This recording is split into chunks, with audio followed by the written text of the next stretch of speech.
The Pain Pod is produced by Bloodstream Media and made possible thanks to our sponsor, Trem Pharmaceuticals. Visit resethastudy.com to learn more about their work. Shh, don't talk about it.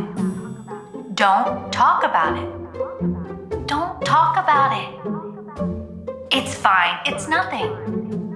But what if it's something? That only happens to women. It's embarrassing, I can't. I don't want to talk about it. But guess what? We're gonna talk about it. Nobody wakes up with these symptoms and thinks, oh, I need to go find a pelvic floor physical therapist.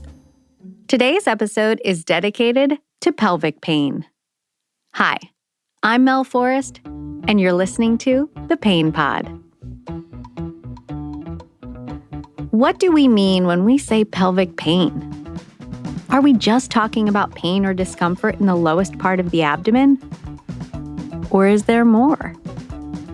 I'm sure some of you are here thinking, you know what, this episode doesn't concern me. I don't suffer from pelvic pain, and I don't foresee it being an issue for someone like me.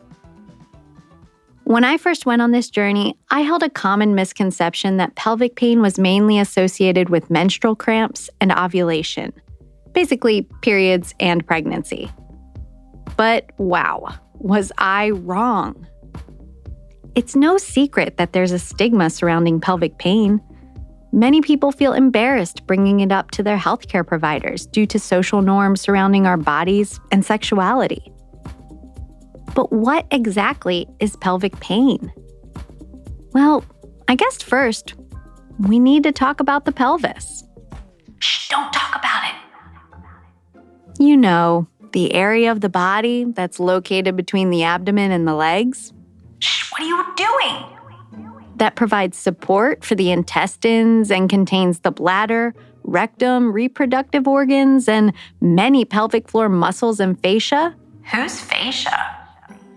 Oh, you know, that thin casing of connective tissue that surrounds and holds every organ, blood vessel, bone, and nerve fiber, and muscle in place. Yeah, that one. We're talking about it. It's easy to ignore the pelvis when it's working fine. But what happens when it isn't? Why do we feel so uncomfortable talking about a part of our body that serves a significant and essential purpose? In this episode, we talk with two pelvic floor physical therapists and discuss the stigma surrounding pelvic pain and when a person should seek help. As we continue our journey moving forward, I understand that talking about things like pelvic pain can be difficult. But remember, the only thing that should be uncomfortable is pain. So pelvic physical therapy is just like any other physical therapy. We go in and assess the muscles, length, strength, endurance, coordination, all the usual things, but we just take the pelvic floor into consideration. My name is Rachel Dayoff, and I'm a pelvic floor physical therapist. Rachel Dayoff is a pelvic floor physical therapist and founder of the Pelvic Model Physical Therapy in Los Angeles. Many of you may be asking, what is pelvic floor physical therapy? And how come I'm just hearing about it now? Or maybe you've heard about it, but you don't know what they do or when pelvic floor physical therapy became a thing. The thing that I see a lot is that a lot of people think that they can Kegel themselves out of a pelvic problem. Kegel. Remember that word? It feels so 1990s. Well, it's actually a person named Dr. Arnold Kegel, who in the 1940s published several papers on exercise regimens for women who experienced leaks and other pelvic floor dysfunction. Kegel is probably the most common referenced word, usually in pop culture, regarding pelvic floor dysfunction. But there's so much more. Rachel talks about some of the stigmas and misconceptions surrounding pelvic health. Any gender can have pelvic pain. I really do see a huge mix, 50-50, of both males and females. So in the same vein where females can have pain in their vulvar region or like deeper pain with penetration, with intercourse, men too have the same pelvic floor muscles as women. So let's just say a man has a tight pelvic floor, like his pelvic floor is too contracted. If you're asking a man to ejaculate, that's another really big contraction of the pelvic floor. And if it's already in a spasm, then that can cause some pelvic pain for a man. And this is way more common than a lot of people think.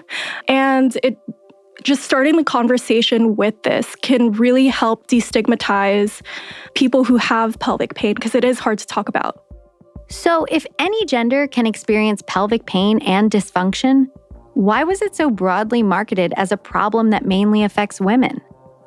To expand on Rachel's thoughts, Stephanie Prendergast, a seasoned pelvic floor physical therapist, talks about how stigmas surrounding sex contribute to common misconceptions surrounding pelvic pain. My name is Stephanie Prendergast, and I'm co-founder and CEO of the Pelvic Health and Rehabilitation Center. So I've been practicing for 22 years, so we see things so much better than they were, but also so far to go. There is a stigma around it because most people think they have an STI or a sexually transmitted disease, which is associated with shame when the cultures are coming back negative, and that's often not the case. Or they think their partner may be cheating on them, and that's why they have these symptoms, which is also really alarming for people because it's obviously a disturbing topic. Some people feel very comfortable talking about it, other people do not, and that is patients and providers. So people think gynecologists and urologists are comfortable talking about sex and symptoms around sex. This is actually not true. And studies have shown that the majority of gynecologists and urologists are actually uncomfortable talking about sex. They don't want to bring these things up with their own patients. So if the providers are uncomfortable and the patients are concerned, you see how this gets so confusing for people and frustrating until they get into the hands of people who actually understand these issues inside and out, including all the politics around it. So we try to match where somebody's comfort is. And if they're a little nervous to talk to us, we hope we can bring that barrier down.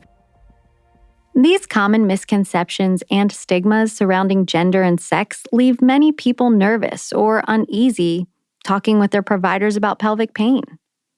Pelvic floor physical therapists strive to break down this barrier. And one way is by educating people on what constitutes pelvic pain. Stephanie and Rachel share some common symptoms a person might experience regarding chronic pelvic pain. Most people do not know this is a muscle issue because the symptoms mirror a prostate infection, a bladder infection, a yeast infection. It looks like anything else. Nobody wakes up with these symptoms and thinks, oh, I need to go find a pelvic floor physical therapist. Most people don't even know what we are until they either find us on their own from Google searches because their doctors weren't even sure what's going on with them, or they could be referred by a specialist who actually did properly diagnose them. But it's kind of the situation where nobody with these symptoms is praying for an infection. But when you start to get no answers and the cultures come back negative, people don't know what to do. A lot of the time, people do get screened first for infections. So let's just say someone starts off with having increased urination or it feels like they need to pee all the time. So of course they'll go to the urologist, get UTI tests, STD tests, and for men they'll get something for their prostate to see if that is contributing to their problems. Let's just say that's all ruled out. Then it becomes like, what else is there? The pelvic floor can relate to all of those things. It can relate to the increased frequency of urination, increased urge of urination, and mainly because it does surround the urethra and the bladder, it does share some of the same innervation. So the brain can interpret something that is a bladder problem when it's really a muscle problem. Because these symptoms mirror that of infections and STDs, Shh, don't talk about it. people might feel nervous or even embarrassed to seek help for ongoing pain and discomfort. Oh no, she's still talking about it.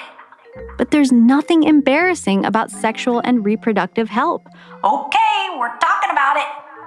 And no one should have to endure pain out of fear or embarrassment. So, now that you've ruled out an infection, what are some symptoms to be mindful of if you're still experiencing pain? So the symptoms start in a way that's bothersome but not alarming in most cases, like just taking into account our patient's history. So they may notice after intercourse, they have to urinate every 15 to 20 minutes. Or if it's a gentleman, like the tip of the penis is sore and more hypersensitive than it should be after an orgasm. Maybe underwear is a little bothersome, but you're like, I'm just going to filter that away. And as that keeps happening over time, it can become more intense. The duration of the pain can last longer. The symptoms can be more severe. And in those cases, again, the normal thing is to think infection, but it might not be.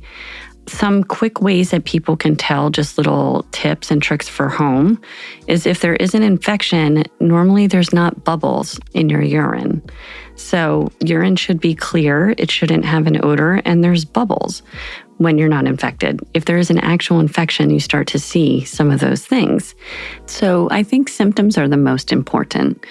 Urinary urgency, frequency, or pain.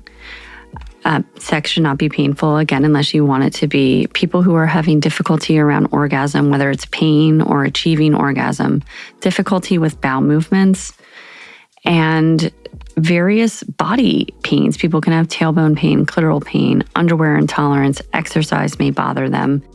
I think the symptoms are most important. So the pelvic floor muscles sits in the base of your pelvis, and it surrounds a lot of your organs, like your sexual organs, your bowel, your bladder. And because it's so intimately related to those organs, it can influence things that might not seem like a musculoskeletal dysfunction. It might seem like it's in the form of like constipation, or it's hard to have a bowel movement, or it's hard to urinate, or even have intercourse. Like it can influence like penile pain or pain with penetration, vaginal penetration. Shh, don't talk about it.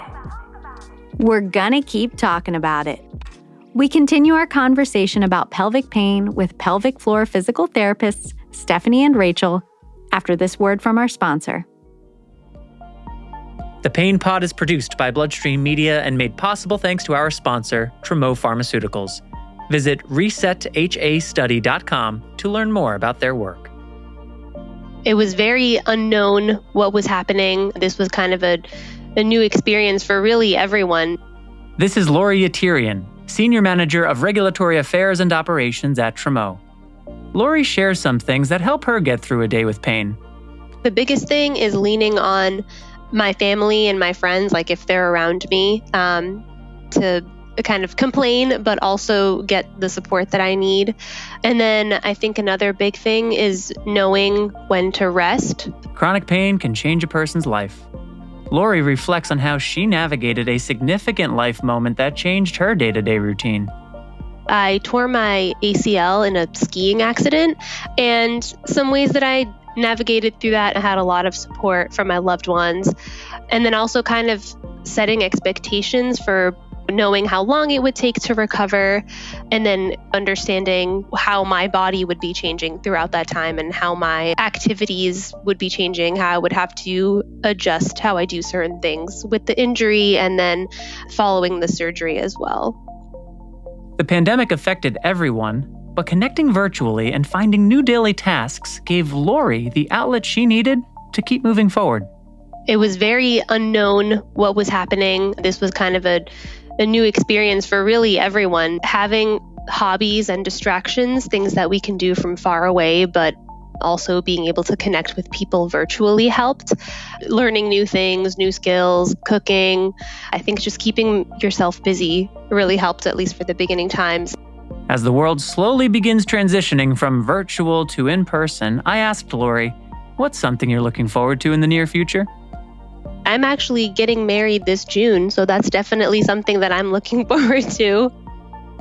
Hi, I'm Patrick. Chronic pain can be caused by many things, but if you're like me and have severe hemophilia, chances are some of your pain might be the result of what's called Hemophilic Arthropathy, or HA for short. Trem was founded with the goal of developing and delivering non-opioid pain therapies for people living with pain. Trem's Reset-HA study is a clinical research study for people who experience joint pain due to hemophilia. The study's evaluating an oral, non-opioid investigational drug designed to be taken once a day to see if it may potentially help relieve joint pain and improve physical function in people with hemophilic arthropathy. You may be eligible to participate in this clinical research study if you are between the ages of 12 and 75, have been diagnosed with hemophilia A or B, have chronic pain in one or more joints, and do not take opioid medication more than 4 days a week. If you are interested in learning more about taking part in Trem's Reset-HA study, visit resethastudy.com. That's ResetHastudy.com to find a study location near you. Reset the way you manage your pain. Visit resethastudy.com today. They may also not know about pelvic floor physical therapy. Hi, and welcome back to the Pain Pod, where we're talking about Don't say it! pelvic pain. As a culture, we generally don't speak of the pelvis or pelvic problems, even with our friends. If we have trouble, it's tough for people to talk about. But if we don't talk about it, how can we get help and keep moving forward? We've been discussing the stigmas surrounding pelvic pain and the symptoms that a person might experience. Stephanie Prendergast explains why many people still don't know about pelvic floor physical therapy. As I mentioned, gynecologists and urologists are not comfortable always talking about sex. And so some of our patients are finding us on their own, and they're really upset that they saw X number of doctors and they didn't explain this. But they have to do so many other things during the day. Pelvic floor examinations and training are not part of what they know how to do unless they sought out specific training to do so. And they have to even know that these problems exist, which many do not. So I see the conundrum that the providers and the patients are in. So with many not knowing about pelvic floor physical therapy, education becomes a vital part of the job. Rachel Dayoff shares some general pelvic health education that you might hear when reaching out to a pelvic floor physical therapist for the first time. A lot of what we do is just education and understanding how the pelvis works. So the pelvic floor is a very special group of muscles where you can voluntarily contract and relax and lengthen them, right? They're also special because it has autonomic function to it. So that means it constantly has to be on, just like our breathing. We don't necessarily think to breathe all the time or to regulate our blood pressure all the time. That's all autonomic function. So the pelvic floor muscles have some of that autonomic function to it because we need to have it run automatically so we are not leaking ourselves all the time or passing gas all the time when we don't want to. But the base of the autonomic function, too, another is fight or flight and rest and digest, parasympathetic and sympathetic. So that is autonomic function. If we are running in a sympathetic drive all the time, then that can cause a lot of us to tighten our pelvic floor muscles unconsciously and reflexively. Learning how your pelvis works is key to understanding your pelvic floor PT's approaches. Rachel continues sharing some general areas of focus. So lifestyle is huge. Like meditation is huge. Calming down the nervous system, learning how to breathe and relax is huge with that. And that's just the starting point. And then there's bladder health. There's how to take care of your bladder, like how much water you should be drinking a day, how many times you should be urinating a day, just things like that. There's a lot of lifestyle modifications that we can go over with our patients. Stephanie shares what to expect when you begin your journey with a pelvic floor physical therapist. We ask for the things that are concerning to them prior to them coming to the office. So we don't want to give a 17-page questionnaire for people to fill out because, that's really what we need, but we need to know what's the most bothersome from them. And then we work backwards from that. So we hear about the patient's most bothersome symptoms, and based on what they tell us, we decide how to do the evaluation, what structures need to be looked at, and that can involve manual palpation, movement assessment. It can vary depending on what the symptoms are. And then after the evaluation, we're usually able to link the most important things in their history to the physical findings, and then we come up with an assessment. This involves short-term and long-term goals. So typically patients are in physical therapy for at least 3 months on the shorter end of things, depending on the severity of the situation.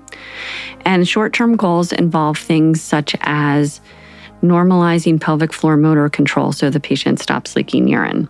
Longer-term goals for the same type of scenario may be Mary can go through her day 8 hours at a time, urinating no more than 6 to 8 times in a 24-hour period and does not leak. So the short-term goals address the physical findings, and then the longer-term goals are what we're hoping to get to by the end of it. Basically, every 4 weeks, we reassess those things and adapt the treatment plan. There will be in-clinic treatment that is things that patients can't do at home. And then we provide a home exercise program for the things that they can work on their own in between appointments. And just like many pain programs today, pelvic floor physical therapy takes an interdisciplinary approach. So I think we have a very unique position to fit into the interdisciplinary model because we have the most time with our patients. We are with them for at least an hour a week, one-on-one. And in that dynamic, we then can take information that may be necessary to go back to their different providers. If a medication needs to be adjusted, if we need a diagnostic test, if we need something, we have more time. And so I really enjoy that relationship with our patients because we kind of act like their CEO. So whatever we can do to make both the physician's life easier and that of our patients, we try to do that as much as we can. And we really value that because this is not just a physical therapy thing with the majority of the patients that I'm seeing. If you'd like to learn more about pelvic pain or pelvic floor physical therapy, you can always visit the show notes of this episode for more resources. This episode may be ending. Oh, I'm ready to talk about it. But know that the conversation continues. And we're still going to talk about it. The more we talk, the more we can destigmatize and erase the common misconceptions surrounding pelvic pain, so we can seek treatments that can help us move forward. When you go to virtual reality, some people like to say we transport you from the world you are in today to a different world. We talk about aging and emerging pain therapies next time on The Pain Pod. The Pain Pod is written and hosted by me, Mel Forrest. Produced by Keith Corneluk. Edited by Jose Miguel Baez. Artwork by Ryan Gielen and Christina Newhard. Post-production support from Joshua Sterling Bragg, Rob Bradford, Allison Stoney, and Avra Friedman. And executive produced by Patrick James Lynch. The Pain Pod is produced by Bloodstream Media and presented by Trem Pharmaceuticals. Tremo's RESET HA study is a clinical research study for people who experience joint pain due to hemophilia. And you can learn more about it by visiting resethastudy.com. And as always, if you like this episode, make sure to subscribe, rate, and share The Pain Pod. Thanks so much for listening. I'm Mel Forrest, and we'll be back next time with episode 7 of The Pain Pod.